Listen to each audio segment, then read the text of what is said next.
Kisah Abu Nawas mendapatkan peringatan dari orang aneh.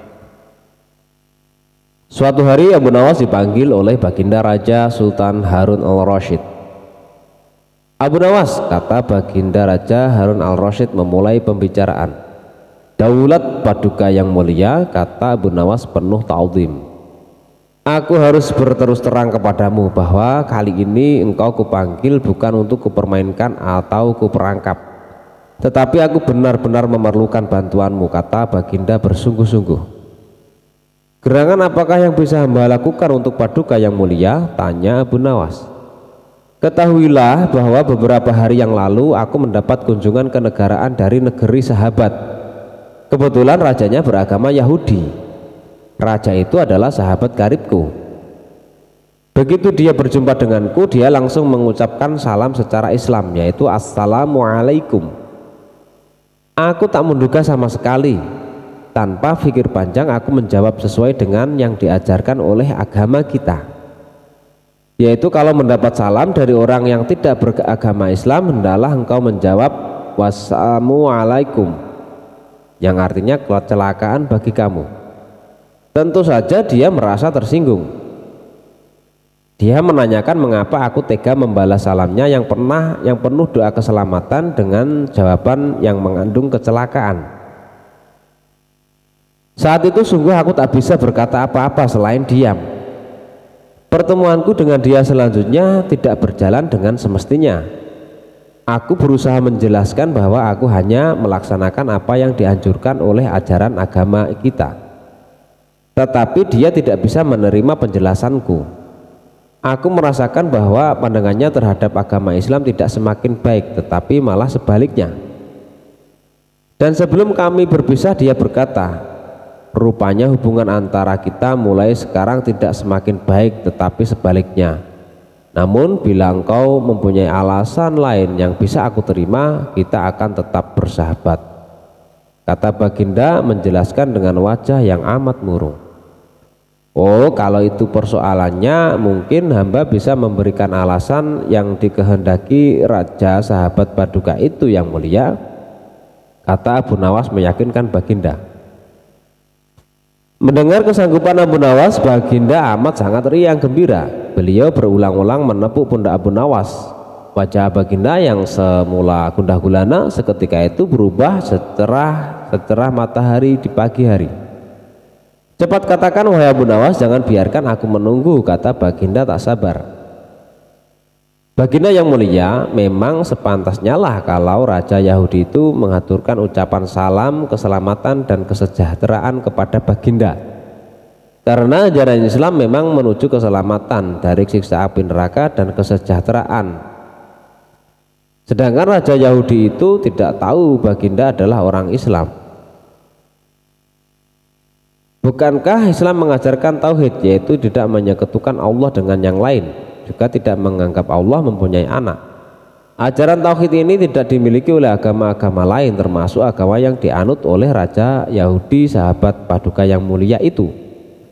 Ajaran agama Yahudi menganggap Uzair adalah anak Allah, seperti orang Nasrani yang beranggapan bahwa Isa adalah anak Allah.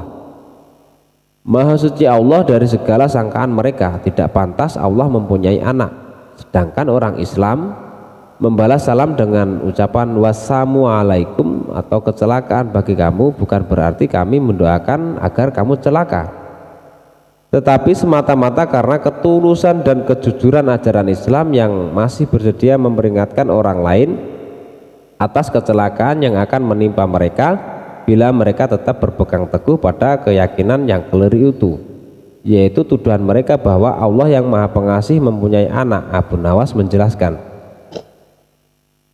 Seketika itu kegundahan Baginda Raja Harun al-Rasyid sirna.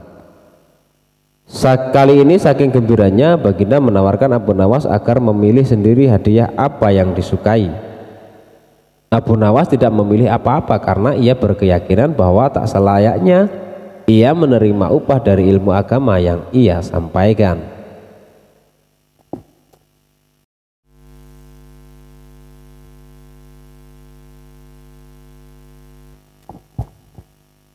Kisah Abu Nawas tipu menipu. Ada seorang ahli yoga mengajak seorang pendeta bersekongkol untuk memperdaya iman Abu Nawas. Setelah mereka mencapai kata sepakat, mereka berangkat menemui Abu Nawas di kediamannya. Ketika mereka datang, Abu Nawas sedang melakukan sholat duha. Setelah dipersilahkan masuk oleh istri Abu Nawas, mereka langsung masuk dan menunggu sambil berbincang-bincang santai. Seusai sholat, Abu Nawas menyambut mereka. Abu Nawas dan para tamunya pun bercakap-cakap sejenak. Kami sebenarnya ingin mengajak engkau melakukan pengembaraan suci. Kalau engkau tidak keberatan, bergabunglah bersama kami, kata ahli yoga. Dengan senang hati. Lalu kapan rencananya? Tanya Abu Nawas polos. Besok pagi, kata pendeta. Baiklah kalau begitu kita bertemu di warung teh besok, kata Abu Nawas menyanggupi.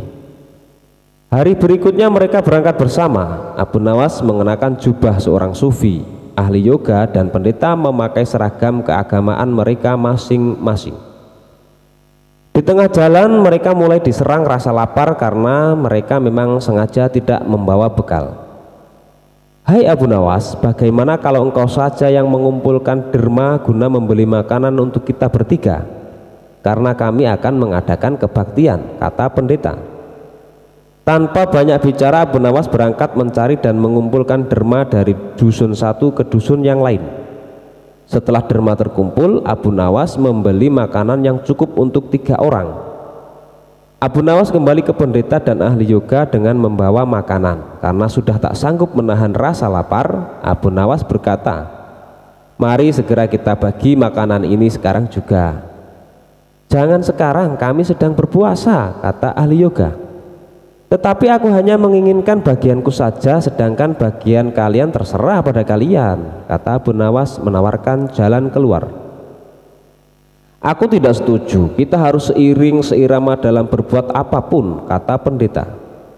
Betul, aku pun tidak setuju karena waktu makanku besok pagi aku baru akan berbuka, kata ahli yoga. Bukankah aku yang engkau jadikan alat pencari derma, dan derma itu sekarang telah kutukar dengan makanan ini. Sekarang kalian tidak mengizinkan aku mengambil bagian sendiri. Itu tidak masuk akal, kata Abu Nawas mulai merasa jengkel. Namun begitu pendeta dan ahli yoga tetap bersikeras tidak mengizinkan Abu Nawas mengambil bagian yang menjadi haknya. Abu Nawas penasaran, ia mencoba sekali lagi meyakinkan kawan-kawannya agar mengizinkan ia makan bagiannya, tetapi mereka tetap saja menolak. Abu Nawas benar-benar merasa jengkel dan marah, namun Abu Nawas tidak memperlihatkan sedikit pun kejengkelan dan kemarahannya. Bagaimana kalau kita mengadakan perjanjian? Kata pendeta kepada Abu Nawas. Perjanjian apa? Tanya Abu Nawas. Kita adakan lomba. Barang siapa di antara kita bermimpi paling indah, maka ia akan mendapat bagian yang terbanyak. Yang kedua lebih sedikit, dan yang terburuk akan mendapat paling sedikit. Pendeta itu menjelaskan. Abu Nawas setuju dengan tidak memberi komentar apa-apa. Malam semakin larut, embun mulai turun ke bumi. Pendeta dan ahli yoga mengantuk dan tidur. Abu Nawas tidak bisa tidur, ia hanya pura-pura tidur. Setelah merasa yakin kawan-kawannya sudah terlelap, Abu Nawas menghampiri makanan itu. Tanpa berpikir 2 kali, Abu Nawas memakan habis makanan itu hingga tidak tersisa sedikit pun. Setelah merasa kekenyangan, Abu Nawas baru bisa tidur. Keesokan harinya mereka bangun hampir bersamaan. Ahli yoga dengan wajah berseri-seri bercerita, tadi malam aku bermimpi memasuki sebuah taman yang mirip sekali dengan nirwana. Aku merasakan kenikmatan yang belum pernah kurasakan sebelumnya di dalam hidup ini. Pendeta mengatakan bahwa mimpi ahli yoga benar-benar menakjubkan, betul-betul luar biasa. Kemudian giliran pendeta menceritakan mimpinya. Aku seolah-olah menembus ruang dan waktu, dan ternyata memang benar. Aku secara tidak sengaja berhasil menyusup ke masa silam di mana pendiri agamaku hidup. Aku bertemu dengan beliau dan yang lebih membahagiakan adalah aku diberkatinya. Ahli yoga pun memuji kehebatan mimpi dari pendeta tersebut. Abu Nawas hanya diam, ia bahkan tidak merasa tertarik sedikit pun. Karena Abu Nawas belum juga buka mulut, pendeta dan ahli yoga mulai tidak sabar untuk menanyakan mimpi Abu Nawas. Kalian tentu tahu Nabi Daud alaihi salam. Beliau adalah seorang nabi yang ahli berpuasa. Tadi malam aku bermimpi berbincang-bincang dengan beliau.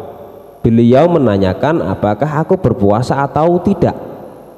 Aku katakan aku berpuasa karena aku memang tidak makan sejak dini hari. Kemudian beliau menyuruhku segera berbuka karena hari sudah malam. Tentu saja aku tidak berani mengabaikan perintah beliau. Aku segera bangun dari tidur dan langsung menghabiskan makanan ini, kata Abu Nawas tanpa perasaan bersalah secuil pun. Sambil menahan rasa lapar yang menyayat-nyayat, pendeta dan ahli yoga saling berpandangan satu sama lain. Kejengkelan Abu Nawas pun terobati. Kini mereka sadar bahwa tidak ada gunanya coba-coba mempermainkan Abu Nawas. Pasti hanya akan mendapat celaka sendiri.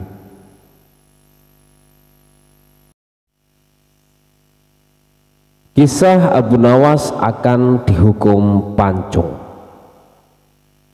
Cita-cita atau obsesi menghukum Abu Nawas sebenarnya masih bergolak. Namun Baginda merasa kehabisan akal untuk menjebak Abu Nawas. Seorang penasihat kerajaan kepercayaan Baginda Raja menyarankan agar Baginda memanggil seorang ilmuwan ulama yang berilmu tinggi untuk menandingi Abu Nawas. Pasti masih ada peluang untuk mencari kelemahan Abu Nawas. Menjebak pencuri harus dengan pencuri dan ulama dengan ulama. Baginda menerima usul yang cemerlang itu dengan hati bulat. Setelah ulama yang berilmu tinggi berhasil ditemukan, Baginda Raja menanyakan cara terbaik menjerat Abu Nawas. Ulama itu memberitahu cara-cara yang paling jitu kepada Baginda Raja. Baginda Raja manggut-manggut setuju. Wajah Baginda tidak lagi murung. Apalagi ulama itu menegaskan bahwa ramalan Abu Nawas tentang takdir kematian Baginda Raja sama sekali tidak mempunyai dasar yang kuat. Tiada seorang pun manusia yang tahu kapan dan bumi akan mati, apalagi tentang ajal seseorang. Ulama andalan Baginda Raja mulai mengadakan persiapan seperlunya untuk memberikan pukulan fatal bagi Abu Nawas. Siasat pun dijalankan sesuai rencana. Abu Nawas terjerembab ke pangkuan siasat sang ulama. Abu Nawas melakukan kesalahan yang bisa menghantarnya ke tiang gantungan atau tempat pemancungan. Benarlah peribahasa yang berbunyi sebandai-pandai tupai melompat pasti suatu saat akan terpeleset. Kini Abu Nawas benar-benar mati kutu. Sebentar lagi ia akan dihukum mati karena jebakan sang ilmuwan ulama.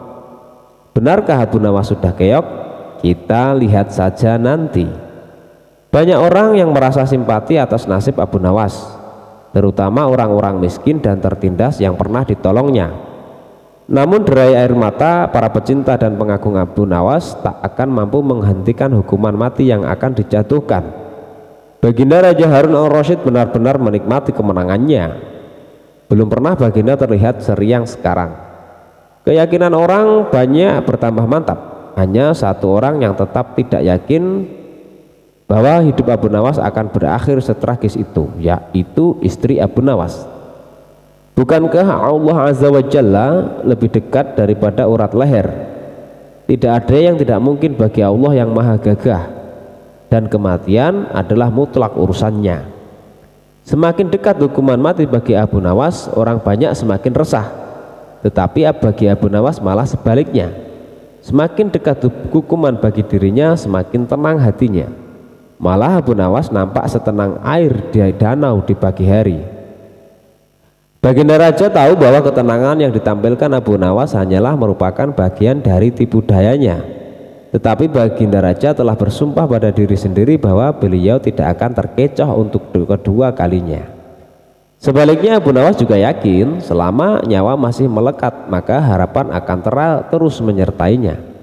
Tuhan tidak mungkin menciptakan alam semesta ini tanpa ditaburi harapan-harapan yang menjanjikan, bahkan dalam keadaan yang bagaimanapun gentingnya.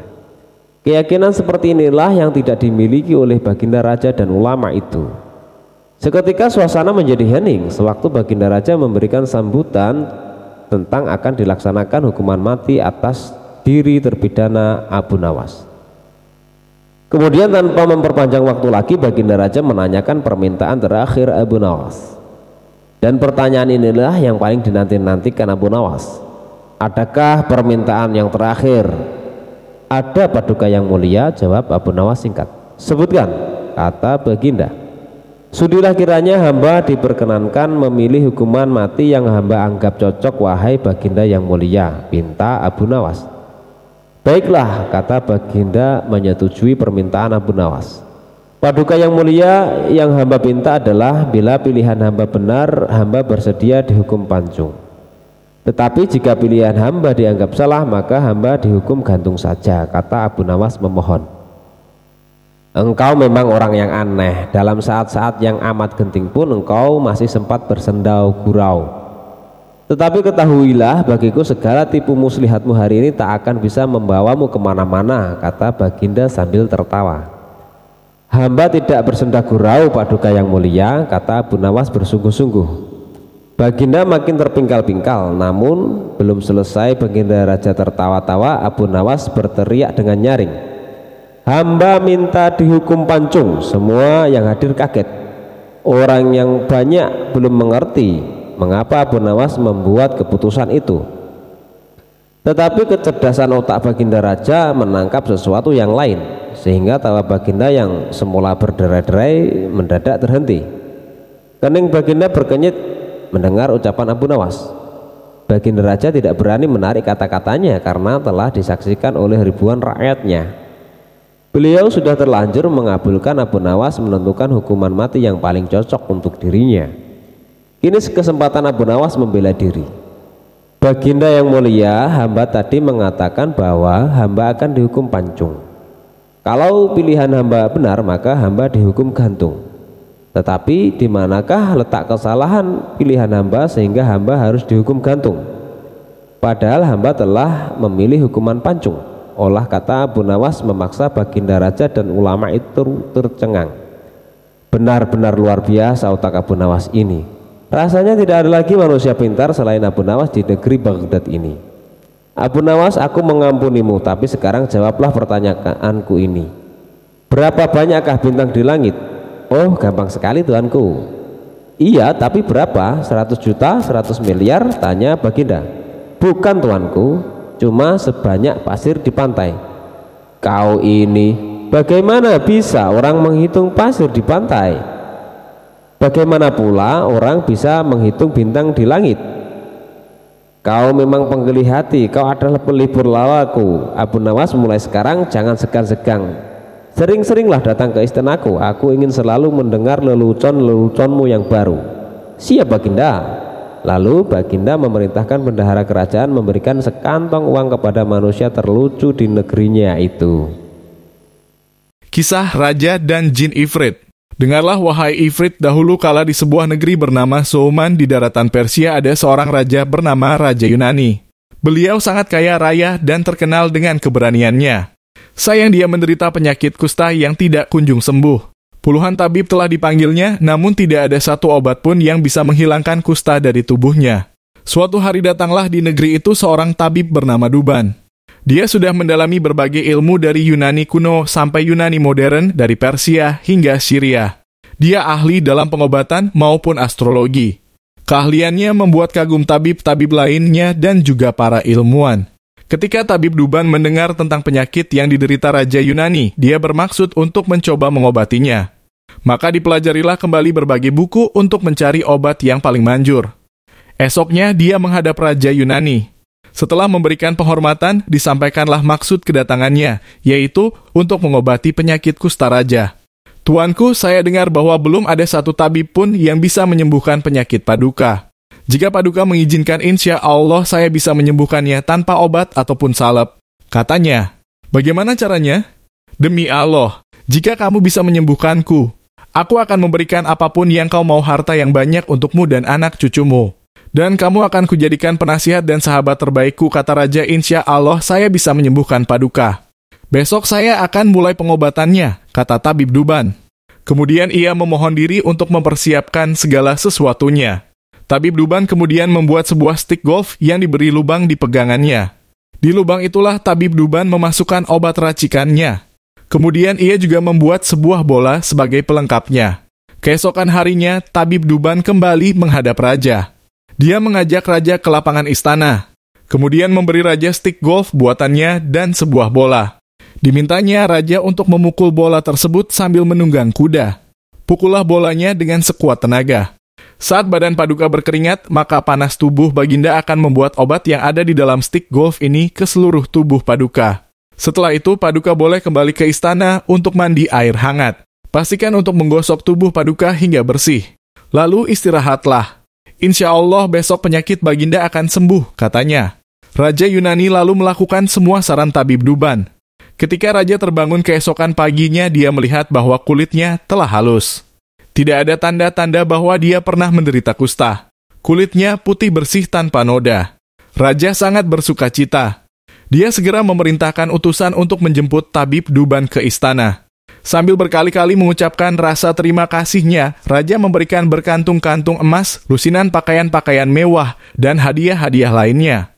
Sesuai janjinya, raja juga mengangkat Tabib Duban menjadi penasihat pribadinya dan mendudukannya di samping singgasananya. Di antara pejabat kerajaan, ada seorang wazir yang menaruh benci terhadap Tabib Duban. Dia cemburu dengan semua perhatian dan kebaikan raja terhadap Tabib Duban. Suatu hari sang wazir menghadap raja secara pribadi. Wahai Paduka Raja yang adil, hambamu ini ingin menyampaikan sebuah nasihat untuk Paduka. Saya akan menjadi orang terkutuk jika tidak menyampaikannya pada Paduka, katanya. Raja terkejut mendengarnya dan bertanya, nasihat apa? Oh, Paduka yang mulia. Para leluhur pernah berkata, barang siapa yang tidak bisa melihat tujuan, keberuntungan tidak akan datang padanya. Dan kini saya melihat raja sedang membuat kekeliruan. Sejak ia menganugerahi seorang musuh dengan kebaikan. Seorang musuh yang menginginkan kerajaan ini hancur.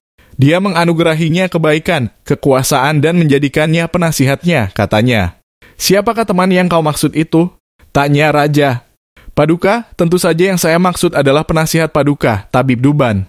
Kata wazir, dia adalah teman terbaikku, kata raja. Dan dialah yang telah menyembuhkan penyakit yang tidak bisa disembuhkan oleh tabib lain. Karena dialah aku bisa menyingkirkan rasa malu yang dulu menderaku karena penyakitku. Aku tidak akan menemukan orang sehebat dia di seluruh negeri. Tapi kenapa kau menentangnya? Aku telah memerintahkan pegawaiku untuk memberikannya gaji 1.000 keping emas setiap bulannya, dan bahkan jika aku memberikan sebagian kerajaanku padanya, masih tidak akan cukup mewakili rasa terima kasihku. Oh tuanku, bagaimana kau yakin bahwa dia tidak menipumu? Sesungguhnya aku mengatakan hal ini karena rasa baktiku padamu, kata wazir. Benarkah tidak ada maksud lain dari perkataanmu ini, wahai wazir? Aku takut kau melakukan ini karena rasa cemburu.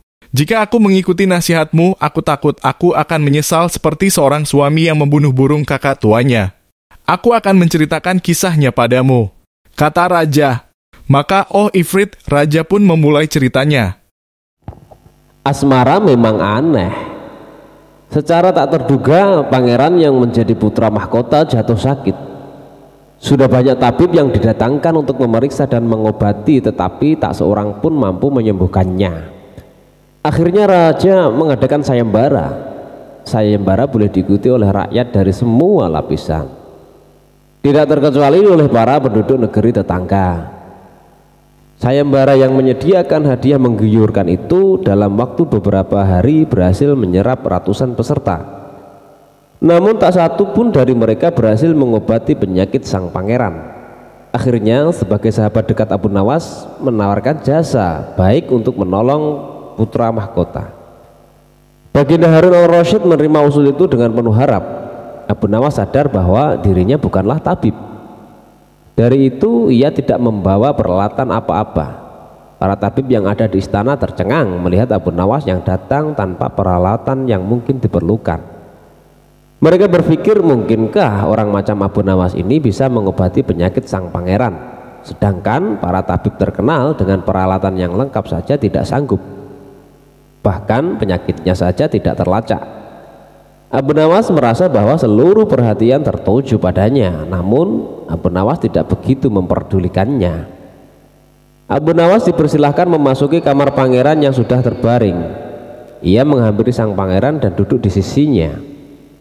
Setelah Abu Nawas dan sang pangeran saling pandang beberapa saat, Abu Nawas kemudian berkata, "Saya membutuhkan seorang tua yang di masa mudanya sering mengembara ke pelosok negeri." Orang tua yang diinginkan Abu Nawas didatangkan. Lalu Abu Nawas bertanya, "Sebutkan satu persatu nama-nama desa di daerah selatan." Ketika orang tua itu menyebutkan nama-nama desa di bagian selatan, Abu Nawas menempelkan telinganya ke dada sang pangeran. Kemudian Abu Nawas memerintahkan agar menyebutkan bagian utara, barat, dan timur. Setelah semua bagian negeri disebutkan, Abu Nawas mohon agar diizinkan mengunjungi sebuah desa di sebelah utara. Raja merasa heran. "Engkau keundang ke sini bukan untuk bertamasya," kata sang raja. "Hamba tidak bermaksud berlibur yang mulia," kata Abu Nawas. "Tetapi aku belum paham," ucap Baginda Sultan Harun al-Rasyid. "Maafkan hamba paduka yang mulia, kurang bijaksana rasanya bila hamba jelaskan sekarang," kata Abu Nawas. Lalu kemudian Abu Nawas pun pergi selama 2 hari. Sekembalinya dari desa itu, Abu Nawas menemui sang pangeran dan membisikkan sesuatu, kemudian menempelkan telinganya ke dada sang pangeran. Lalu Abu Nawas menghadap sang raja. "Apakah yang mulia masih menginginkan sang pangeran tetap hidup?" tanya Abu Nawas. "Apa maksudmu?" Raja balas bertanya kepada Abu Nawas. "Sang pangeran ini sedang jatuh cinta pada seorang gadis desa di sebelah utara negeri ini," kata Abu Nawas menjelaskan. "Bagaimana kau tahu?" Ketika nama-nama desa di seluruh negeri disebutkan, tiba-tiba degup jantungnya bertambah keras ketika mendengarkan nama sebuah desa di bagian utara negeri ini, dan sang pangeran pun tidak berani mengutarakannya kepada Baginda. Ucap Abu Nawas. "Lalu apa yang harus aku lakukan?" tanya Abu Nawas. "Mengawinkan pangeran dengan gadis desa itu," jawab Abu Nawas. "Kalau tidak," tawar raja ragu-ragu, "cinta itu buta. Bila kita tidak berusaha mengobati kebutaannya, maka ia akan mati." Rupanya saran Abu Nawas tidak bisa ditolak. Sang pangeran adalah putra satu-satunya yang merupakan pewaris tunggal kerajaan. Abu Nawas benar. Begitu mendengar persetujuan sang raja, sang pangeran pun berangsur-angsur pulih. Sebagai tanda terima kasih, kemudian raja memberi Abu Nawas sebuah cincin permata yang sangat amat indah.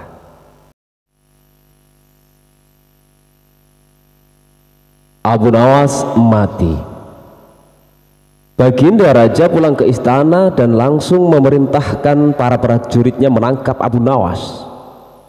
Tetapi Abu Nawas telah hilang entah kemana karena ia tahu sedang diburu para prajurit kerajaan.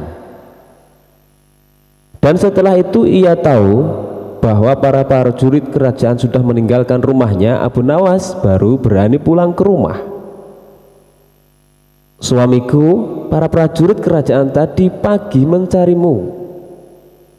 "Ya istriku, ini urusan gawat.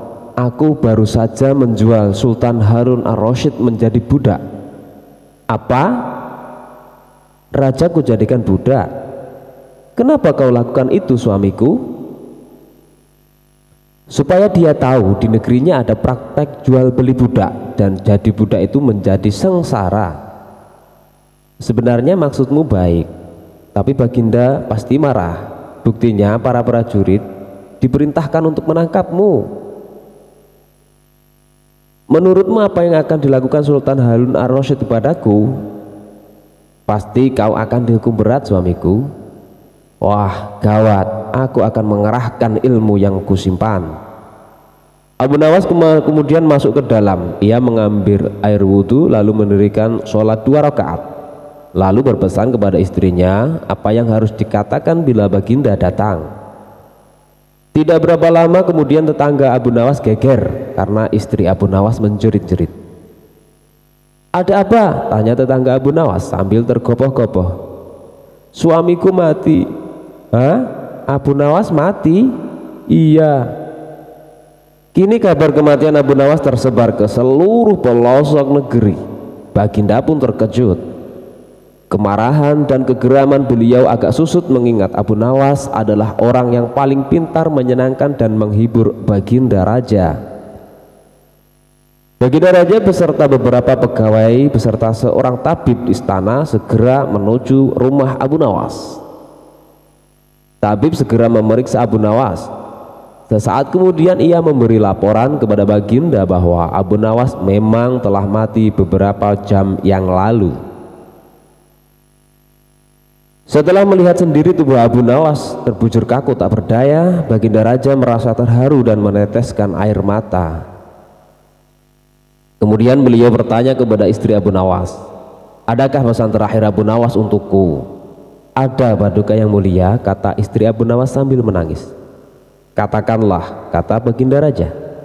"Suami hamba Abu Nawas memohon sudilah kiranya Baginda Raja mengampuni semua kesalahannya di dunia dan akhirat di depan rakyat," kata istri Abu Nawas terbata-bata. "Baiklah, kalau itu permintaan Abu Nawas," kata Baginda Raja menyanggupi. Jenazah Abu Nawas diusung di atas keranda, kemudian Baginda Raja mengumpulkan rakyatnya di tanah lapang. Beliau berkata, "Wahai rakyatku, dengarkanlah bahwa hari ini aku, Sultan Harun al-Rasyid, telah memaafkan segala kesalahan Abu Nawas yang telah diperbuat terhadap diriku dari dunia hingga akhirat, dan kalianlah sebagai saksinya." Tiba-tiba dari keranda yang terbungkus kain hijau terdengar suara keras, "Syukur." Seketika pengusung jenazah ketakutan, apalagi melihat Abu Nawas bangkit berdiri seperti mayat hidup. Seketika rakyat yang berkumpul itu pun lari tunggang langgang bertuburkan dan banyak yang jatuh tergilir. Abu Nawas sendiri segera berjalan ke hadapan Baginda. Pakaiannya yang putih-putih bikin Baginda sadar juga. Kau sebenarnya mayat hidup atau memang kau hidup lagi?" tanya Baginda dengan gemetar. "Hamba masih hidup, tuanku. Hamba mengucapkan terima kasih yang tak terhingga atas pengampunan tuanku." "Jadi kau masih hidup?" "Iya, Baginda. Segar bukar, buktinya kini hamba merasa lapar dan ingin segera pulang." "Kurang ajar. Ilmu apa yang kamu pakai, wahai Abu Nawas?" "Ilmu dari Maha Guru Sufi, guru hamba yang sudah meninggal dunia." Ajarkanlah itu kepadaku." "Tidak mungkin, Baginda. Hanya guru hamba yang mampu melakukannya. Hamba tidak bisa mengajarkannya sendiri." "Dasar pelit!" Baginda menggerutu kecewa dan kemudian pergi meninggalkan Abu Nawas kembali ke istananya.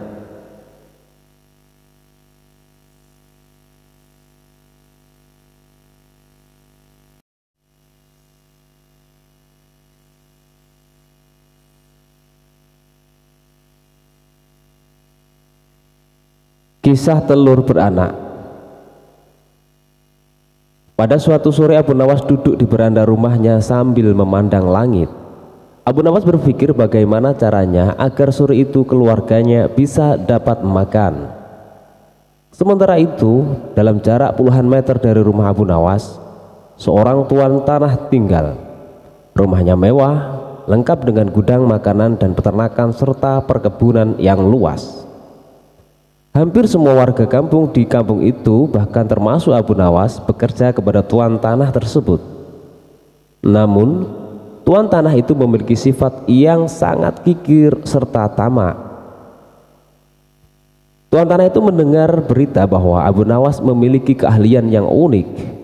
Apabila meminjam sesuatu akan dikembalikan secara lebih dengan alasan beranak. Seperti meminjam seekor ayam, maka akan dikembalikan 2 karena ayam itu beranak. Tuan tanah lalu mencari cara agar Abu Nawas segera meminjam uang darinya. Kebetulan pada sore itu Abu Nawas ingin meminjam berupa 3 butir telur. Spontan saja tuan tanah senang bukan main, karena pinjaman itu akan menjadi banyak nantinya. Bahkan tuan tanah tersebut menawarkan pinjaman-pinjaman yang lain.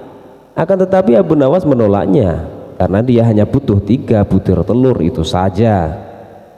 Saat tuan tanah menanyakan kapan telur itu akan beranak, Abu Nawas menjawab, "Itu tergantung dengan keadaan." 5 hari berlalu, Abu Nawas pun mengembalikan telur yang dipinjamnya dengan 5 butir telur. Tuan tanah pun sangat senang dan dia menawarkan pinjaman lagi.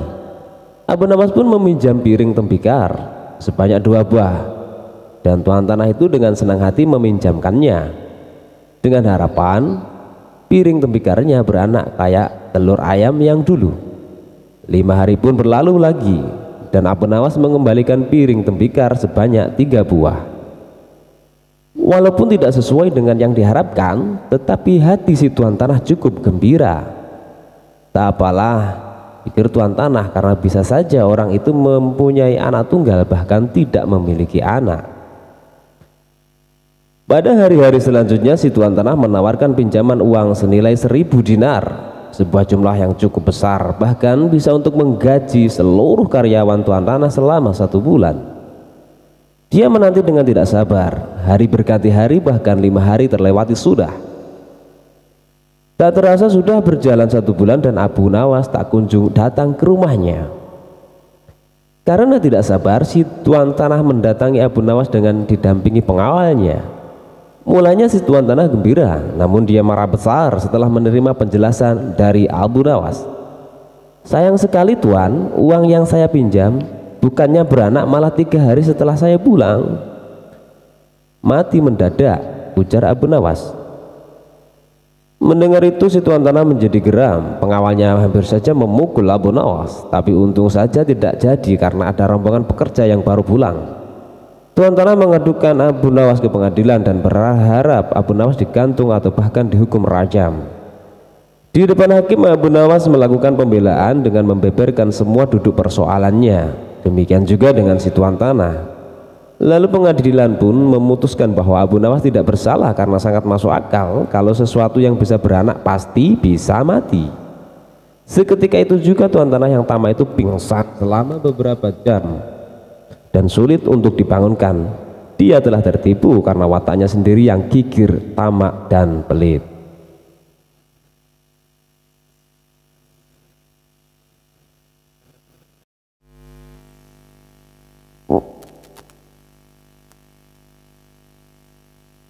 Kisah Abu Nawas dan pesan bagi hakim.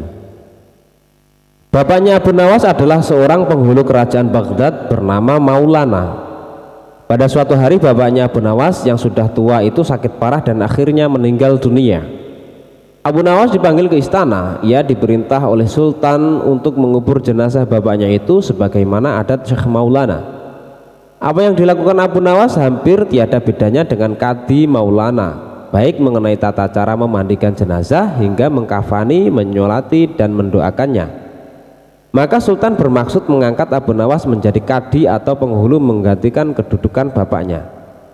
Namun demi mendengar rencana sang Sultan, tiba-tiba saja Abu Nawas yang cerdas itu nampak berubah menjadi gila. Usai upacara pemakaman bapaknya, Abu Nawas mengambil batang pohon pisang dan diperlakukannya seperti kuda. Ia menunggang kuda dari batang pisang itu sambil berlari-lari dari kuburan bapaknya menuju rumahnya. Orang yang melihat menjadi terheran-heran dibuatnya. Pada hari yang lain ia mengajak anak-anak kecil dalam jumlah yang cukup banyak untuk pergi ke makam bapaknya. Dan di atas makam bapaknya itu ia mengajak anak-anak bermain rebana dan bersuka cita. Kini semua orang semakin heran atas kelakuan Abu Nawas itu. Mereka menganggap bahwa Abu Nawas sudah menjadi gila karena ditinggal mati oleh bapaknya. Pada suatu hari ada beberapa orang utusan dari Sultan Harun al-Rasyid datang menemui Abu Nawas. Hai Abu Nawas, kau dipanggil Sultan untuk menghadap ke istana, kata wazir utusan Sultan. Buat apa Sultan memanggilku? Aku tidak ada keperluan dengannya, jawab Abu Nawas dengan entengnya seperti tanpa beban. Hai Abu Nawas, kau tidak boleh berkata seperti itu kepada rajamu. Hai wazir, kau jangan banyak cakap. Cepat ambil ini kudaku dan mandikan di sungai supaya bersih dan segar, kata Abu Nawas sambil menyodorkan sebatang pohon pisang yang dijadikan kuda-kudaan. Si wazir hanya menggeleng-gelengkan kepala melihat kelakuan Abu Nawas. Abu Nawas, kau mau apa tidak menghadap Sultan, kata wazir. Katakan kepada rajamu, aku sudah tahu maka aku tidak mau. Kata Abu Nawas. Apa maksudnya Abu Nawas? Tanya wazir dengan rasa penasaran. Sudah pergi sana, bilang saja begitu kepada rajamu, sergah Abu Nawas sembari menyaruk debu dan dilempar ke arah si wazir dan teman-temannya. Si wazir segera menyingkir dari halaman rumah Abu Nawas. Mereka melaporkan keadaan Abu Nawas yang seperti tak waras itu kepada Sultan Harun al-Rasyid. Dengan geram Sultan berkata, kalian bodoh semua, hanya menghadapkan Abu Nawas kemari saja tidak becus. Ayo pergi ke sana, ke rumah Abu Nawas, bawa dia kemari dengan sukarela ataupun dengan terpaksa. Si wazir segera mengajak beberapa prajurit istana dan dengan paksa Abu Nawas dihadirkan di hadapan raja. Namun lagi-lagi di depan raja Abu Nawas berlagak pilon, bahkan tingkah lakunya ugal-ugalan tak selayaknya berada di hadapan seorang raja. Abu Nawas bersikaplah sopan, tegur Baginda. Ya Baginda, tahukah Anda apa Abu Nawas? Baginda, terasi itu asalnya dari udang. Kurang ajar kau menghinaku Nawas. Tidak Baginda, siapa bilang udang berasal dari terasi? Baginda merasa dilecehkan. Ia naik pitam dan segera memberi perintah kepada para pengawalnya. Hajar dia, pukul dia sebanyak 25 kali. Wah, Abu Nawas yang kurus kering itu akhirnya lemas tak berdaya dipukuli tentara yang bertubuh kekar. Usai dipukuli, Abu Nawas disuruh keluar istana. Ketika sampai di pintu gerbang kota, ia dicegat oleh penjaga. Hai Abu Nawas, tempo hari ketika engkau hendak masuk ke kota ini, kita telah mengadakan perjanjian bukan? Masa kau lupa pada janjimu itu? Jika engkau diberi hadiah oleh Baginda, maka engkau berkata, aku bagi dua, engkau satu bagian, aku satu bagian. Nah, sekarang mana bagianku itu? Hai penjaga pintu gerbang, apakah kau benar-benar menginginkan hadiah Baginda yang diberikan kepadaku tadi? Iya, tentu itu kan sudah merupakan perjanjian kita. Baik, aku berikan semuanya, bukan hanya satu bagian. Wah, ternyata kau baik hati sekali Abu Nawas. Memang harusnya begitu, kau kan sudah sering menerima hadiah dari Baginda. Tanpa banyak cakap lagi, Abu Nawas mengambil sebatang kayu yang agak besar, lalu orang itu dipukulinya sebanyak 25 kali. Tentu saja orang itu menjerit-jerit kesakitan dan menganggap Abu Nawas telah menjadi gila. Setelah penunggu gerbang kota itu kelenger, Abu Nawas meninggalkannya begitu saja. Ia terus melangkah ke rumahnya. Sementara itu si penjaga pintu gerbang mengadukan nasibnya kepada Sultan Harun al-Rasyid. Ya Tuanku Syah Alam, ampun beribu ampun, hamba datang kemari mengadukan Abu Nawas yang telah memukul hamba sebanyak 25 kali tanpa suatu kesalahan. Hamba mohon keadilan dari Tuanku Baginda. Baginda segera memerintah pengawal untuk memanggil Abu Nawas. Setelah Abu Nawas berada di hadapan Baginda, ia ditanya, hai Abu Nawas, benarkah kau telah memukuli penunggu pintu gerbang kota ini sebanyak 25 kali pukulan? Berkata Abu Nawas, ampun tuanku, hamba melakukannya karena sudah sepatutnya dia menerima pukulan itu. Apa maksudmu? Coba kau jelaskan sebab musababnya kau memukuli orang itu, tanya Baginda. Tuanku, kata Abu Nawas, hamba dan penunggu pintu gerbang ini telah mengadakan perjanjian bahwa jika hamba diberi hadiah oleh Baginda, maka hadiah tersebut akan dibagi dua, satu bagian untuknya, satu bagian untuk saya. Nah, pagi tadi hamba menerima hadiah 25 pukulan, maka saya berikan pula hadiah 25 pukulan kepadanya. Hai penunggu pintu gerbang, benarkah kau telah mengadakan perjanjian seperti itu dengan Abu Nawas? Tanya Baginda. Benar tuanku, jawab penunggu pintu gerbang. Tapi hamba tiada mengira jika Baginda memberikan hadiah pukulan. Dasar tukang peras, sekarang kena batunya kau, sahut Baginda. Abu Nawas tiada bersalah, bahkan sekarang aku tahu bahwa penjaga pintu gerbang kota Baghdad adalah orang yang suka narget, suka memeras orang. Kalau kau tidak merubah kelakuan burukmu itu, sungguh aku akan memecat dan menghukum kamu. Ampun tuanku, sahut penjaga pintu gerbang dengan gemetar.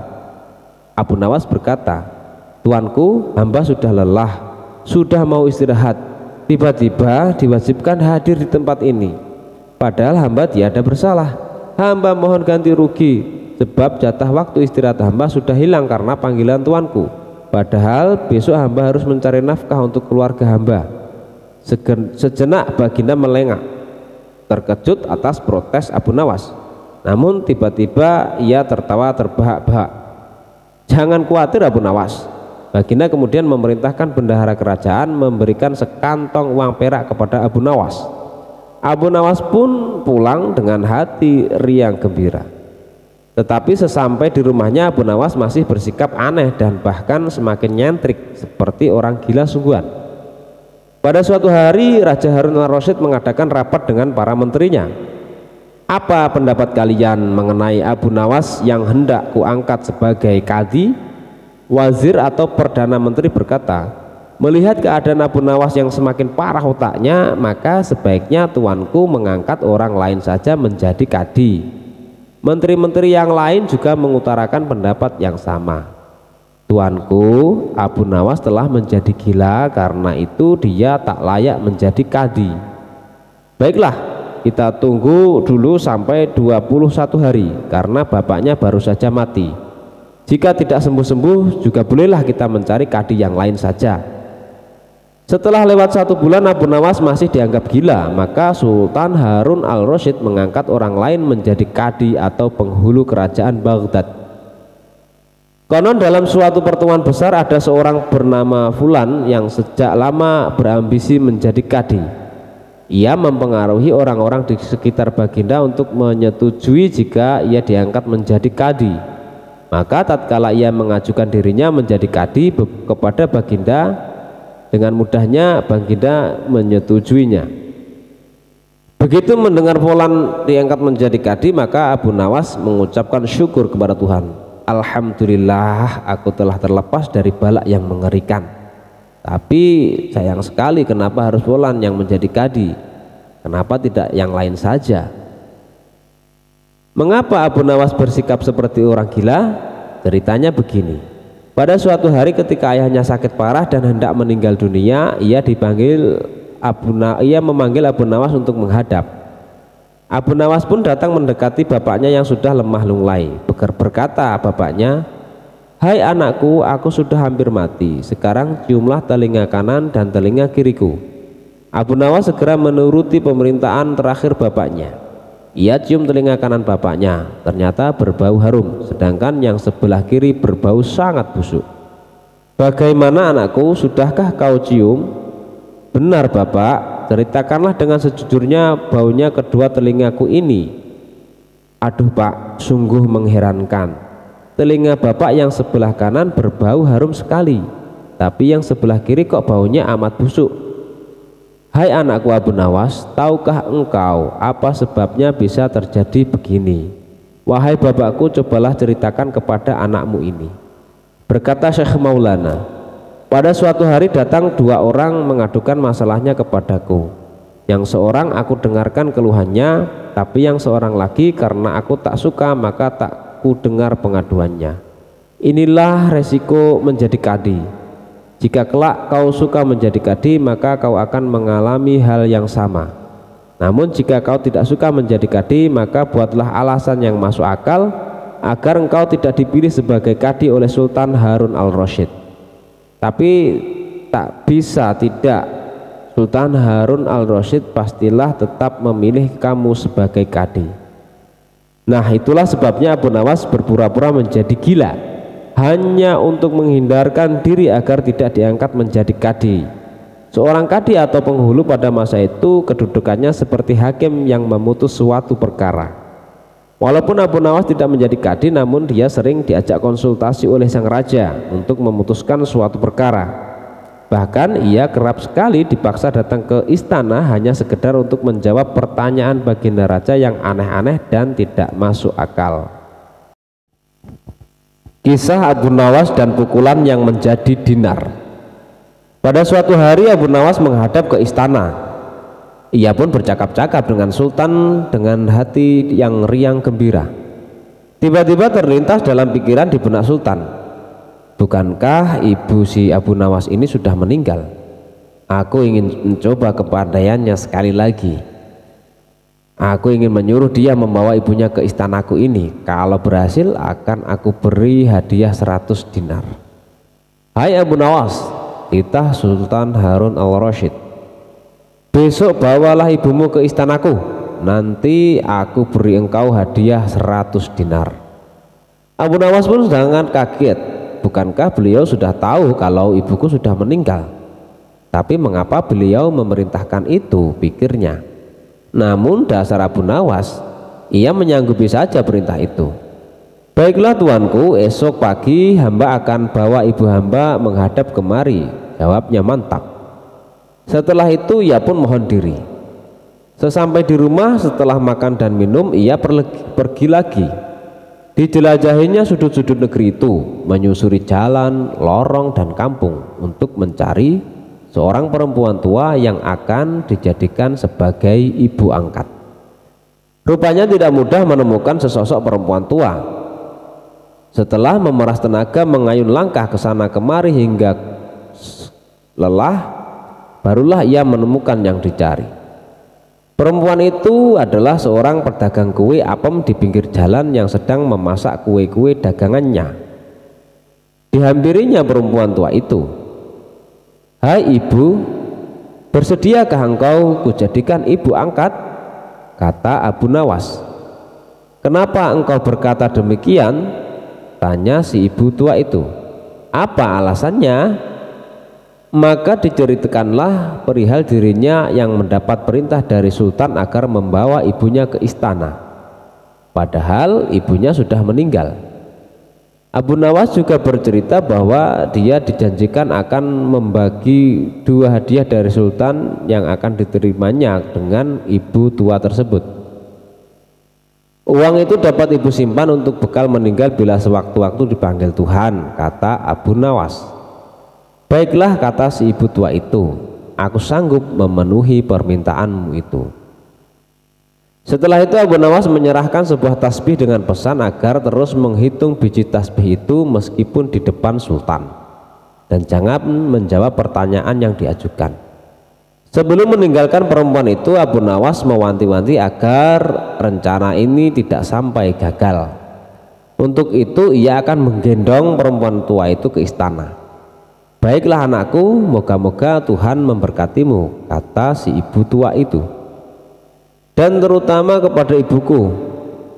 Keesokan harinya, pagi-pagi sekali Abu Nawas sudah sampai di istana lalu memberikan salam kepada sultan.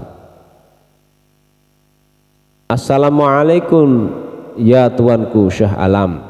Waalaikumsalam Abu Nawas, jawab sultan. Setelah itu sultan memandang Abu Nawas. Bukan main terkejutnya sultan melihat Abu Nawas menggendong seorang perempuan tua. Siapa yang kamu gendong itu? Tanya Sultan Harun al-Rasyid. Dia adalah ibuku, kata Abu Nawas. Benarkah itu ibumu? Benar tuanku, inilah ibuku.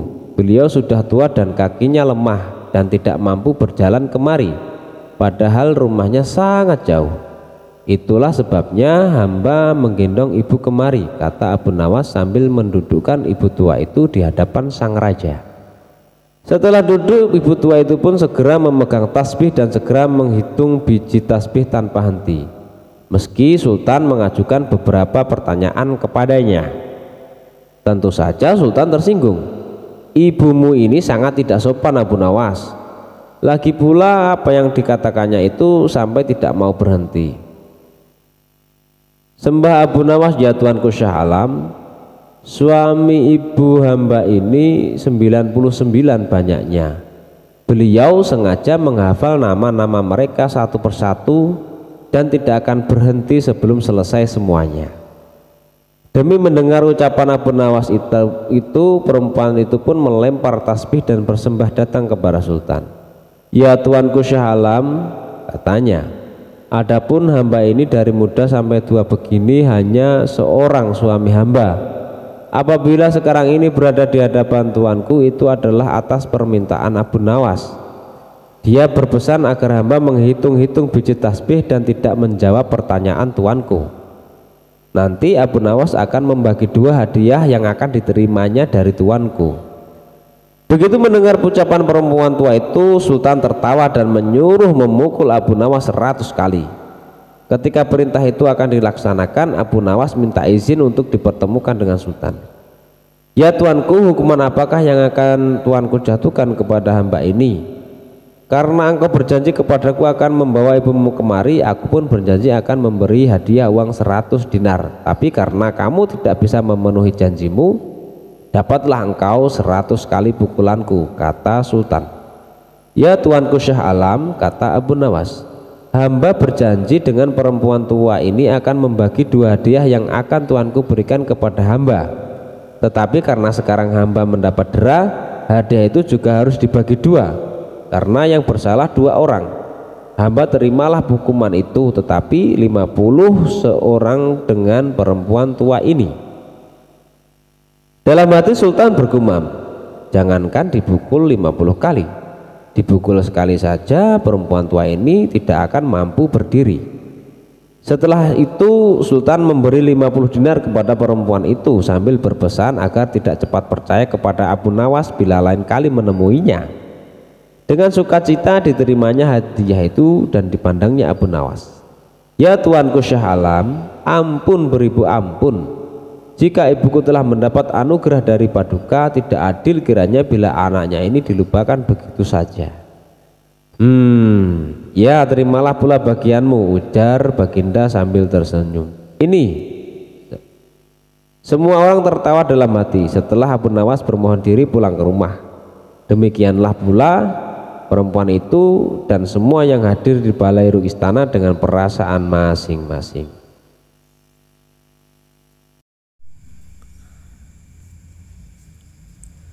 Abu Nawas mengemban tugas yang berat dari sang raja. Abu Nawas belum kembali, kata istrinya ia bersama seorang pendeta dan seorang ahli yoga sedang melakukan pengembaraan suci. Padahal saat ini Baginda amat membutuhkan bantuan Abu Nawas. Beberapa hari terakhir ini Baginda merencanakan membangun istana di awang-awang. Karena sebagian dari raja-raja negeri sahabat telah membangun bangunan-bangunan yang sangat luar biasa. Baginda tidak ingin menunggu Abu Nawas lebih lama lagi. Beliau mengutus beberapa orang kepercayaannya untuk mencari Abu Nawas. Mereka tidak berhasil menemukan Abu Nawas karena Abu Nawas ternyata sudah berada di rumah ketika mereka baru saja berangkat. Abu Nawas menghadap Baginda Raja Harun al-Rasyid. Baginda amat riang. Saking gembiranya beliau mengajak Abu Nawas bergurau. Setelah saling tukar-menukar cerita-cerita lucu, lalu Baginda mulai mengutarakan rencananya. Aku sangat ingin membangun istana di awang-awang agar aku lebih terkenal di antara raja-raja yang lain. Adakah kemungkinan keinginanku itu terwujud, wahai Abu Nawas? Tidak ada yang tidak mungkin dilakukan di dunia ini, Paduka yang mulia, kata Abu Nawas berusaha mengikuti arah pembicaraan Baginda. Kalau menurut pendapatmu hal itu tidak mustahil diwujudkan, maka aku serahkan sepenuhnya tugas ini kepadamu, kata Baginda dan dengan merasa puas. Abu Nawas terperanjat.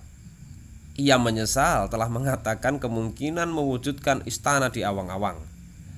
Tetapi nasi telah menjadi bubur. Kata-kata yang telah terlanjur didengar oleh Baginda tidak mungkin ditarik kembali. Baginda memberi waktu Abu Nawas beberapa minggu. Rasanya tak ada yang lebih berat bagi Abu Nawas kecuali tugas yang diembannya sekarang. Jangankan membangun istana di langit, membangun sebuah gubuk kecil pun sudah merupakan hal yang mustahil dikerjakan. Hanya Tuhan saja yang mampu melakukannya, begitu gumam Abu Nawas. Hari-hari berlalu seperti biasa. Tak ada yang dikerjakan Abu Nawas kecuali memikirkan bagaimana membuat Baginda merasa yakin kalau yang dibangun itu benar-benar istana di langit. Seluruh ingatannya dikerahkan dan dihubung-hubungkan. Abu Nawas bahkan berusaha menjangkau masa kanak-kanaknya. sampai ia ingat bahwa dulu ia pernah bermain layang-layang. Dan inilah yang membuat Abu Nawas girang. Abu Nawas tidak menyia-nyiakan waktu lagi. Ia bersama beberapa kawannya merancang layang-layang raksasa berbentuk persegi 4. Setelah rampung, baru Abu Nawas melukis pintu-pintu serta jendela-jendela dan juga ornamen-ornamen lainnya. Ketika semua selesai, Abu Nawas dan kawan-kawannya menerbangkan layang-layang raksasa itu dari suatu tempat yang dirahasiakan. Begitu layang-layang raksasa berbentuk istana itu mengapung di angkasa, penduduk negeri gempar. Baginda Raja girang bukan kepalang. Benarkah Abu Nawas berhasil membangun istana di langit? Dengan tidak sabar beliau didampingi beberapa orang pengawal bergegas menemui Abu Nawas. Abu Nawas berkata dengan bangga, "Paduka yang mulia, istana pesanan Paduka telah rampung." "Wah, engkau benar-benar hebat, wahai Abu Nawas," kata Baginda memuji Abu Nawas. "Terima kasih, wahai Baginda yang mulia," kata Abu Nawas. "Lalu bagaimana caranya aku ke sana?" tanya Baginda. "Dengan tambang, Paduka yang mulia," kata Abu Nawas. "Kalau begitu siapkan tambang itu sekarang. Aku ingin segera melihat istanaku dari dekat," kata Baginda tidak sabar. "Maafkan hamba, Paduka yang mulia. Hamba kemarin lupa memasang tambang itu, sehingga seorang kawan hamba tertinggal di sana dan tidak bisa turun," kata Abu Nawas. "Bagaimana dengan engkau sendiri, Abu Nawas? Dengan apa engkau turun ke bumi?" tanya Baginda. "Dengan menggunakan sayap, Paduka yang mulia," kata Abu Nawas dengan bangga. "Kalau begitu buatkan aku sayap supaya aku bisa terbang ke sana," kata Baginda. "Paduka yang mulia, sayap itu hanya bisa diciptakan dalam mimpi," kata Abu Nawas menjelaskan. "Engkau berani mengatakan aku gila sepertimu?" tanya Baginda sambil melotot. "Iya Baginda, kurang lebih seperti itu," jawab Abu Nawas tangkas. "Apa maksudmu?" tanya Baginda lagi. Baginda tahu bahwa membangun istana di awang-awang adalah pekerjaan yang mustahil dilaksanakan, tetapi Baginda tetap menyuruh hamba mengerjakannya. Sedangkan hamba juga tahu bahwa pekerjaan itu mustahil dikerjakan, tetapi hamba tetap menyaguhi titah Baginda yang tidak masuk akal itu, kata Abu Nawas berusaha meyakinkan Baginda. Tanpa menoleh, Baginda Raja kembali ke istana diiringi oleh para pengawalnya. Abu Nawas berdiri sendirian sambil memandang ke atas melihat istana terapung di awang-awang. "Sebenarnya siapa di antara kita yang gila?" tanya Abu Nawas mulai jengkel. "Hamba kira kita berdua sama-sama tidak waras," jawab Raja dengan tegasnya.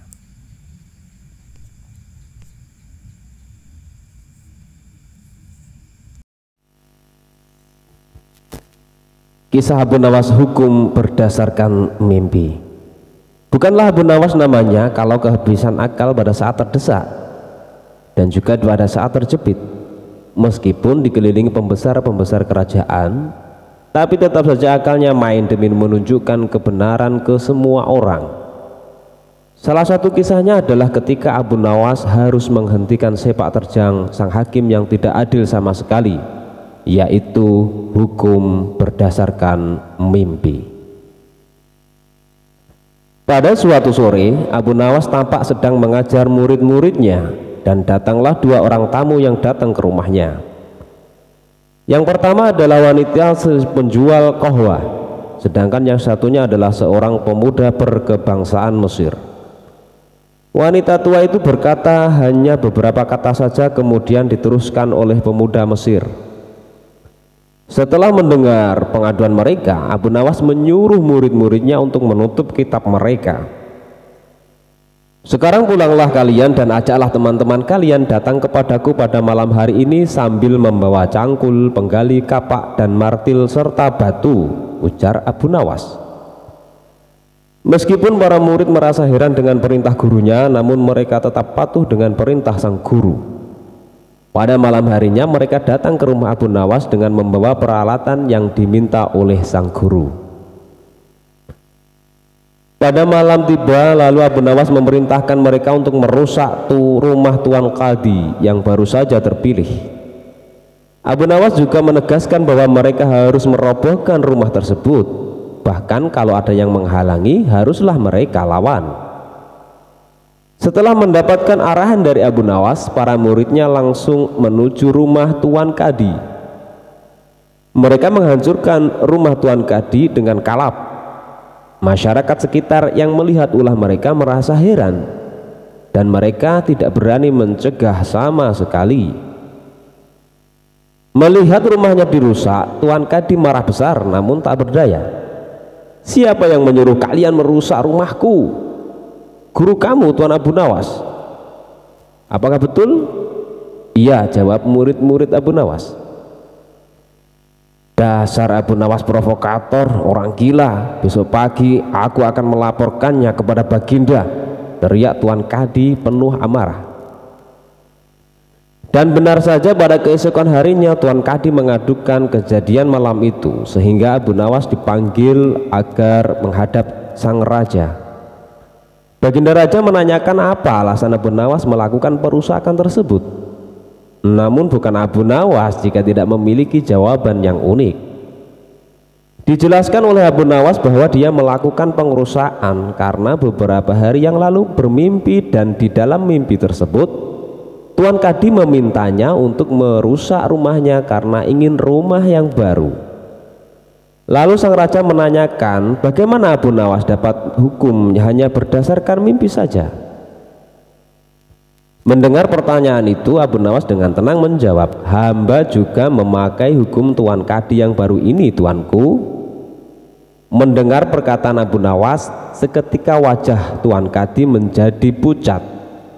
Dia hanya terdiam 1000 bahasa saja. "Hai Qadi, benarkah engkau mempunyai hukum seperti itu?" tanya sang raja. Tapi Tuan Qadi tiada menjawab. Wajahnya nampak pucat dan tubuhnya gemetaran karena takut. Kemudian Abu Nawas diminta untuk menjelaskan dengan tenang. Abu Nawas kemudian menceritakan bahwa ada seorang pemuda Mesir datang dengan harta melimpah ruah. Namun kemudian dia bermimpi menikah dengan anak Tuan Qadi. Dia memberikan mas kawin yang sangat banyak. Lalu mimpi itu cepat menyebar dan sampai ke telinga Tuan Qadi.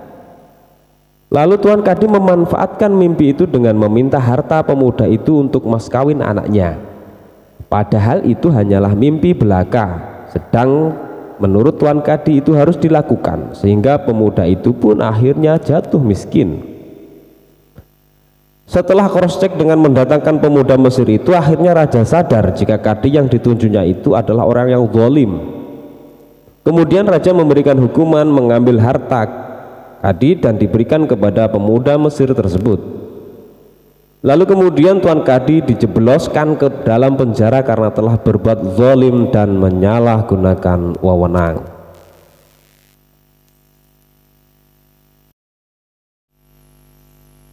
Dan ini adalah kisah Abu Nawas dan kisah 6 ekor lembu yang pandai bicara.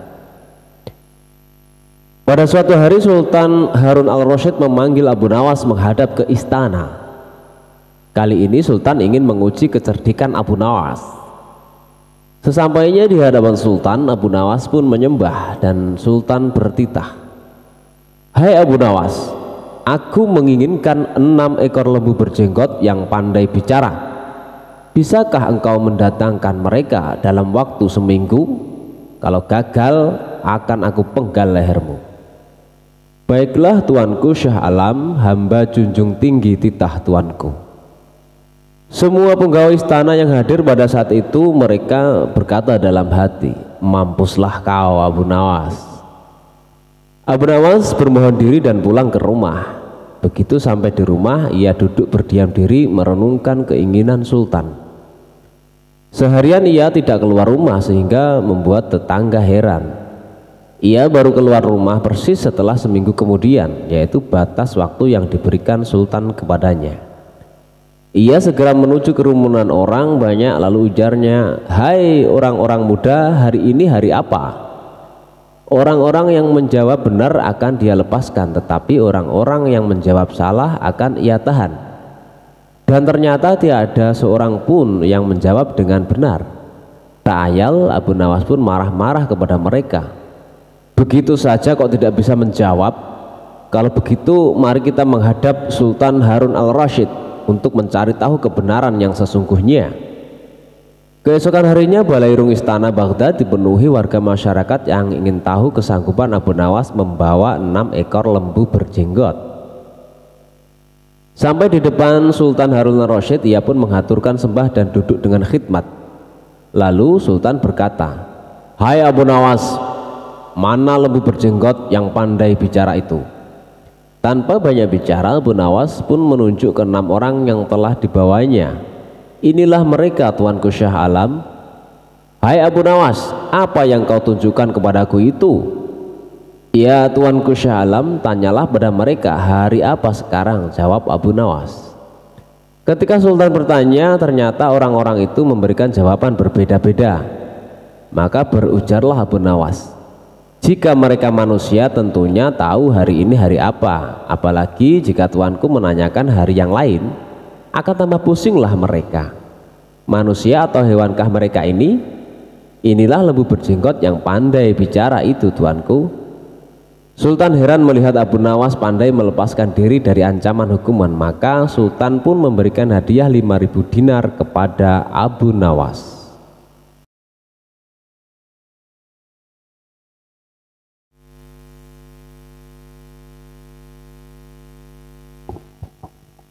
Abu Nawas melakukan taruhan yang berbahaya.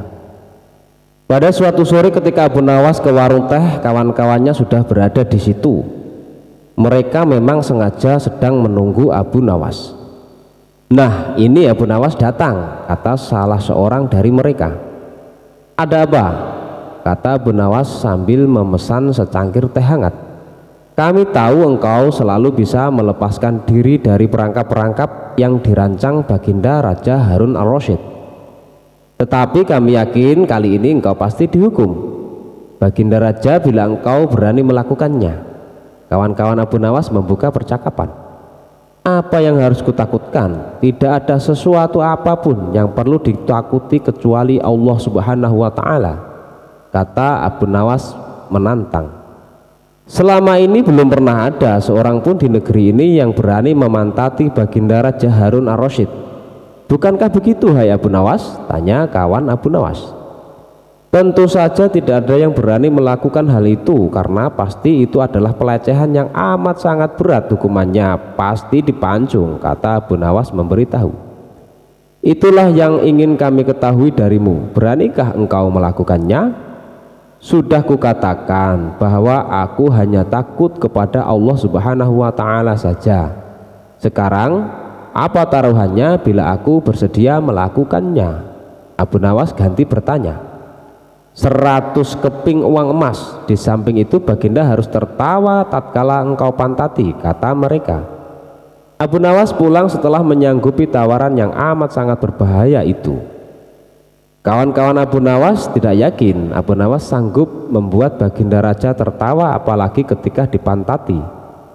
Kayaknya kali ini Abu Nawas harus berhadapan dengan Al-Gojo pemenggal kepala. Minggu depan Baginda Raja Harun al-Rasyid akan mengadakan jamuan kenegaraan. Para menteri, pegawai istana, dan orang-orang dekat Baginda diundang, termasuk Abu Nawas. Abu Nawas merasa hari-hari berlalu dengan cepat karena ia harus menciptakan jalan keluar yang paling aman bagi keselamatan lehernya dari pedang Al-Gojo.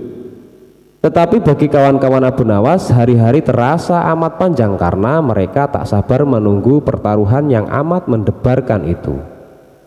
Persiapan-persiapan di halaman istana sudah dimulai. Baginda Raja menginginkan perjamuan nanti meriah karena Baginda juga mengundang raja-raja dari negeri sahabat. Ketika hari yang dijanjikan tiba, semua tamu sudah datang kecuali Abu Nawas. Kawan-kawan Abu Nawas yang menyaksikan dari jauh merasa kecewa karena Abu Nawas tidak hadir. Namun ternyata mereka keliru. Abu Nawas bukannya tidak datang, tetapi terlambat, sehingga Abu Nawas duduk di tempat yang paling belakang.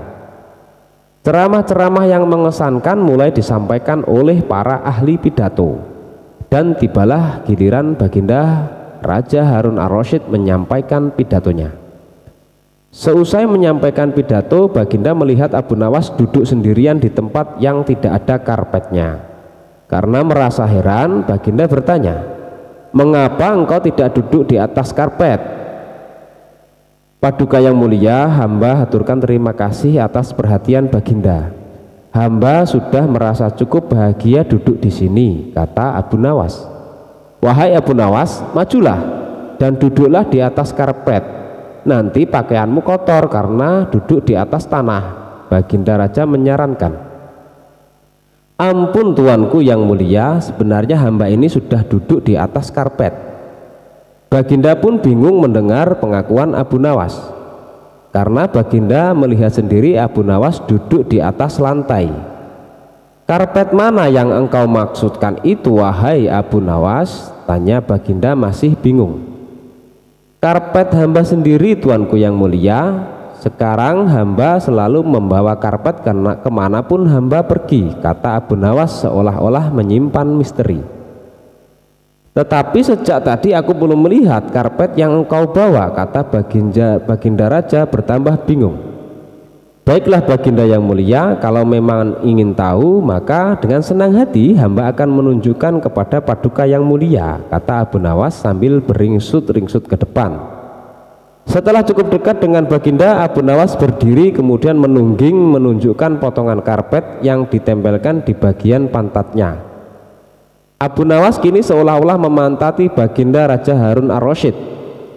Melihat ada sepotong karpet menempel di pantat Abu Nawas, Baginda Raja tak bisa membendung tawa sehingga beliau terpingkal-pingkal diikuti oleh para undangan. Menyaksikan kejadian yang menggelikan itu, kawan-kawan Abu Nawas merasa kagum. Namun mereka harus rela melepas 100 keping uang emas untuk Abu Nawas karena mereka kalah dalam taruhan tersebut.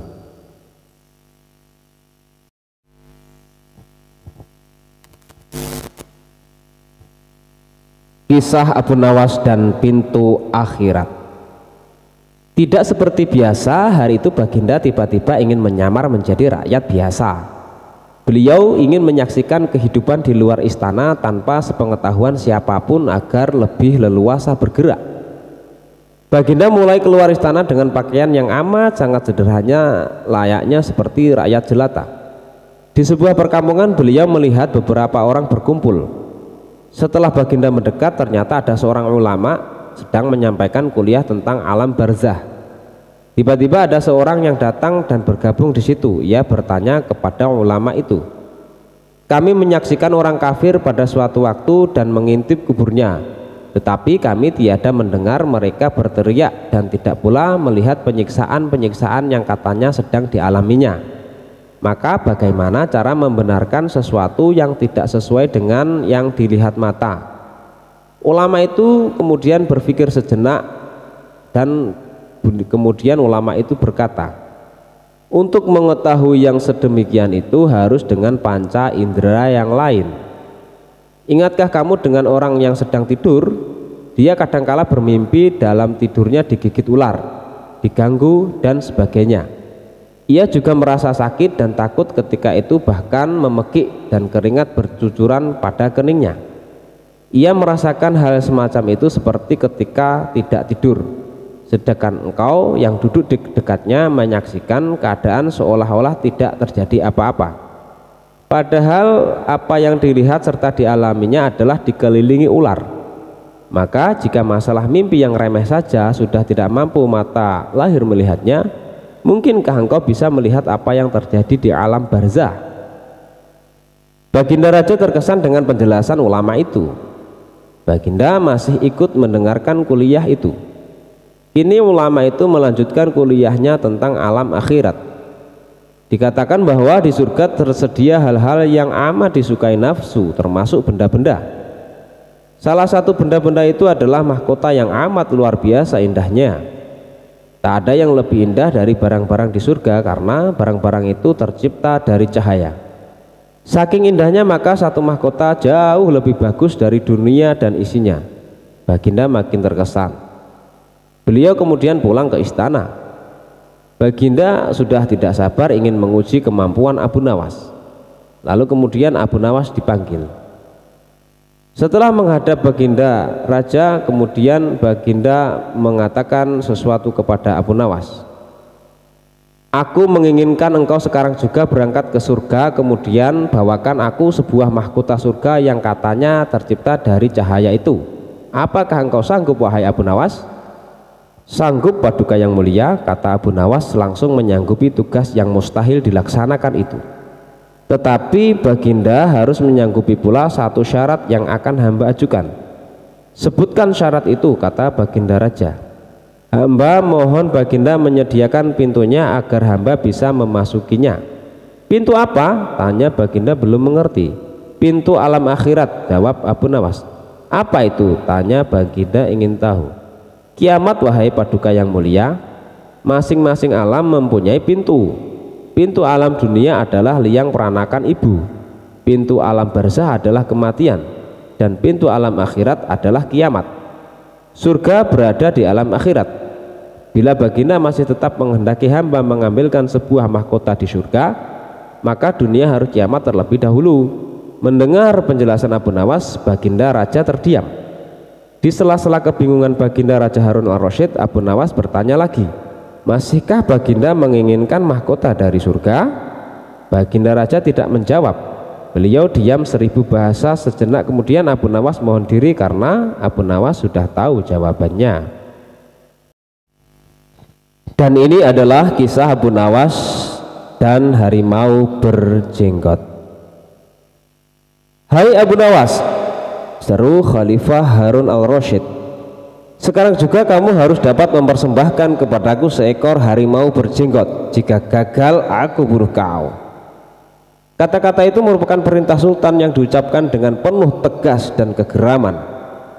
Dari bentuk mulutnya ketika mengucapkan kalimat itu jelas betapa sultan menaruh dendam kesumat kepada Abu Nawas yang telah berkali-kali mempermainkan dirinya dengan cara-cara yang sangat kurang ajar. Perintah itu merupakan cara Baginda untuk dapat membunuh Abu Nawas. Ya Tuanku Syah Alam, jawab Abu Nawas, semua perintah Paduka akan hamba laksanakan, namun untuk yang satu ini hamba mohon waktu 8 hari. Baik, kata Baginda. Al-Kisah, pulanglah Abu Nawas ke rumah. Agaknya ia sudah menangkap gelagat bahwa raja sangat marah kepadanya. Dicarinya akal supaya dapat mencelakakan diriku agar terbalas dendamnya, pikir Abu Nawas. Jadi aku juga harus berhati-hati. Sesampainya di rumah dipanggilnya 4 orang tukang kayu dan disuruhnya membuat kandang macan. Hanya dalam waktu 3 hari kandang itu pun sudah siap. Kepada istrinya ia berpesan agar menjamu orang yang berjenggot yang datang ke rumah. Apabila Adinda dengar Kakanda mengetuk pintu kelak, suruh dia masuk ke dalam kandang itu, kata Abu Nawas sambil menunjuk kandang tersebut. Ia kemudian bergegas pergi ke musola dengan membawa sajadah. Baik, kata istrinya. Hai Abu Nawas, tumben kamu salat di sini? Bertanya imam dan penghulu musola itu. Sebenarnya saya mau menceritakan hal ini kepada orang lain, tapi kalau tidak kepada tuan penghulu, kepada siapa lagi saya mengadu, jawab Abu Nawas. Tadi malam saya ribut dengan istri saya, itu sebabnya saya tidak mau pulang ke rumah. Pucuk dicinta, ulam pun tiba, pikir penghulu itu. Kubiarkan Abu Nawas tidur di sini dan aku pergi ke rumah Abu Nawas menemui istrinya. Sudah lama aku menaruh hati kepada perempuan cantik itu. Hai Abu Nawas, kata si penghulu, bolehkah aku menyelesaikan perselisihanmu dengan istrimu itu? Silahkan, jawab Abu Nawas. Hamba sangat berterima kasih atas kebaikan hati tuan. Maka pergilah penghulu ke rumah Abu Nawas dengan hati bunga-bunga dan dengan wajah berseri-seri. Diketuknya pintu rumah Abu Nawas. Begitu pintu terbuka, ia langsung mengambil istri Abu Nawas dan diajak duduk bersanding. Hai Adinda, katanya, apa gunanya punya suami jahat dan melarat? Lagi pula Abu Nawas hidupnya tak karuan. Lebih baik kamu jadi istriku, kamu dapat hidup senang dan tidak kekurangan suatu apapun. Baiklah kalau keinginan tuan demikian, jawab istri Abu Nawas. Tak berapa lama kemudian terdengar pintu diketuk orang. Ketukan itu membuat penghulu belingsatan. Kemana aku harus bersembunyi? Ia bertanya kepada nyonya rumah. Tuan penghulu, jawab istri Abu Nawas. Silahkan bersembunyi di dalam kandang itu. Ia lalu menunjuk kandang yang terletak di dalam kamar Abu Nawas. Tanpa pikir panjang lagi, penghulu itu masuk ke dalam kandang itu dan menutupnya dari dalam. Sedangkan istri Abu Nawas segera membuka pintu sambil menengok ke kiri kanan. Abu Nawas masuk ke dalam rumah. Hai Adinda, apa yang ada di dalam kandang itu? Tanya Abu Nawas. Tidak ada apa-apa, jawab istrinya. Apa putih-putih itu? Tanya Abu Nawas. Lalu dilihatnya penghulu itu gemetar karena malu dan ketakutan. Setelah 8 hari Abu Nawas memanggil 8 kuli untuk memikul kandang itu ke istana. Di Baghdad orang-orang gempar ingin melihat harimau berjenggot. Seumur hidup jangankan melihat, mendengar harimau berjenggot pun belum pernah. Kini Abu Nawas malah dapat seekor. Mereka terheran-heran akan kehebatan Abu Nawas. Tetapi begitu dilihat penghulu di dalam kandang, mereka tidak bisa bilang apa-apa selain mengiringi kandang itu sampai ke istana hingga menjadi arak-arakan yang panjang. Si penghulu malu bukan main, arang di muka kemana hendak disembunyikan. Tidak lama kemudian sampailah iring-iringan itu ke dalam istana. Hai Abu Nawas, apa kabar? Tanya Baginda Sultan. Apa kamu sudah berhasil mendapatkan harimau berjenggot? Dengan berkat dan doa tuanku, alhamdulillah hamba berhasil, jawab Abu Nawas. Maka dibawalah kandang itu ke Baginda Raja. Ketika Baginda hendak melihat harimau tersebut, si penghulu memalingkan mukanya ke arah lain dengan muka merah padam karena malu. Akan tetapi kemanapun ia menoleh, ke situ pula Baginda memelototkan matanya.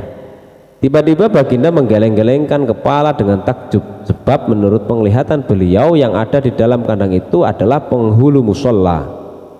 Abu Nawas buru-buru menimpali, ya tuanku, itulah harimau berjenggot. Tapi Baginda tidak cepat tanggap, beliau termenung sesaat. Kenapa penghulu dikatakan harimau berjenggot? Tiba-tiba Baginda bergoyang ke kiri dan ke kanan seperti orang berdoa. Oh penghulu. Ya tuanku Syah Alam, kata Abu Nawas, perlukah hamba memberitahukan kenapa hamba dapat menangkap harimau berjenggot ini di rumah hamba sendiri? Ya, ujar Baginda sambil menoleh ke kandang itu dengan mata berapi-api. Ya aku maklum sudah.